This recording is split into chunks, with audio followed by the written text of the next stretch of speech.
Greetings and welcome to our latest transmission sent direct from the beating heart of this internet. The one remaining open channel where information can travel free from filters and barriers. Today's story, as a shadowy spectre hangs over our ability to access and assess the facts. Is an honest media the force that can free and restore balance and peace in this far reach of the galaxy? The battle has shifted at light speed to cyberspace, where rebel journalists have made the jump to hyperspace, challenging the establishment's grip on information, and are now being pursued by its sinister agents. To learn more of what's happening, we're set to bring in figures on opposite ends of the spectrum. Thus, we welcome our first journalist at hand, WikiLeaks founder, rebel publisher, Julian Assange. Mr. Assange, good to have you back on the show. Robert, it's good to be back. Hello.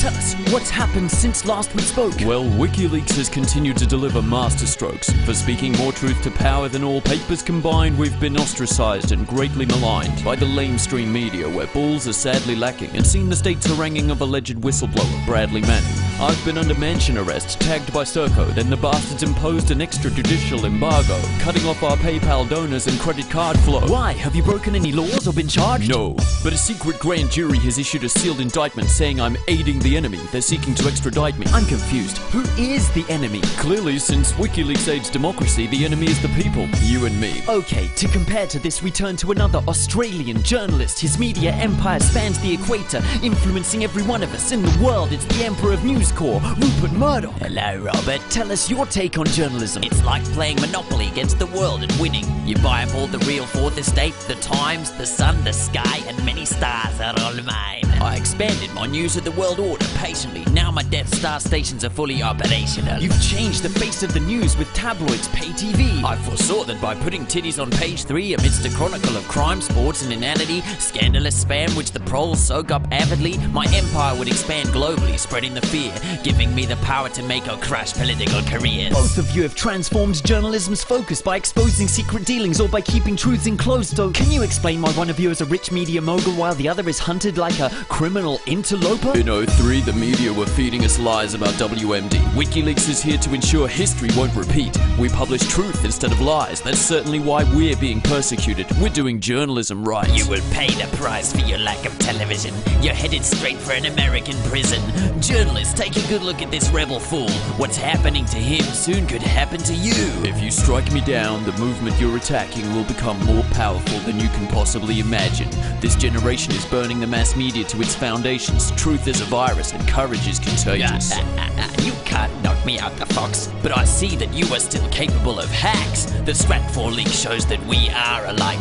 Julian, my son, come over to the dark side. I'm sorry to interrupt this riveting debate, but to learn more of the alleged leaker and his fate, we cross to the Pentagon to learn what's happening at the court-martial of Private Bradley Manning. Lord Baxter, how's the whistleblower? His resistance to the mind probe is considerable. We've threatened Princess Leaker, but she's telling lies. You transmitted secret plans to rebel spies! I'm not a traitor. If anything, I was doing my duty, and it's the war on whistleblowers that's unconstitutional. I've not sensed such a disturbance in the Fourth Estate since Daniel Ellsberg leaked the Pentagon Papers. Bradley Manning is on the side of the law. Your overconfidence is your major flaw.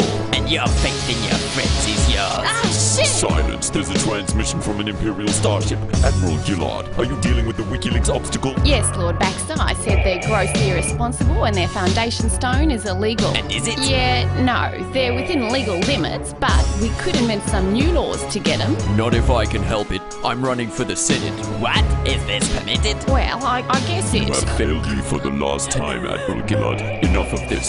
Send in the sweet troopers. Hello, ladies. Take him to the prosecutor. We have a warrant for your arrest. Don't fight it. What's going on? Assange is being sextradited. Ha ha, he'll make a good bride in prison. Hey, this reminds me of my time in Sweden. The rebels are crushed. We've accomplished our mission. The world is asking, what will this mean for journalism? We now cut live to a surprise guest to let us know. Wait, is that Julian Assange? No. It's Kristin Fraxen. Hello. A WikiLeaks spokesperson. Welcome to the show. Thank you, Robert. So can you tell us further how these events will affect WikiLeaks' purpose? Recent events won't deter us or stop us. WikiLeaks will continue to publish and encourage the disclosing of truth. in spite of the tricks they've chosen to use. Hey Obi-Wan, you're screwed! We'll charge you with fraud! No problem at all. Do you take MasterCard? My WikiLeaks, I'm impressed. Do you have an infinite supply of geeks to invest? Tall guys with fruity speaking accents, deep-voiced, white-haired freaks? Yes. Okay, thank you all for debating and providing opinions, though it might at times have seemed a bit like science fiction, where it's always much easier to espy the division between good and evil and who is on which side of the schism. But can't a touch of fantasy also help us perceive that our own story has indeed often been about challenging the monopolies and dynasties which have shaped our view of reality for centuries? And so are the fate of Socrates drinking hemlock and perishing, the trials of Bruno, Galileo, book burnings, the Inquisition, all recurring in the current war on journalism, where speakers of truth are censored and imprisoned? Key chapters are being written in this epic saga which will set precedents for centuries hereafter. Join us for more reports as the story continues. Good night and good luck, and may these thoughts be with you.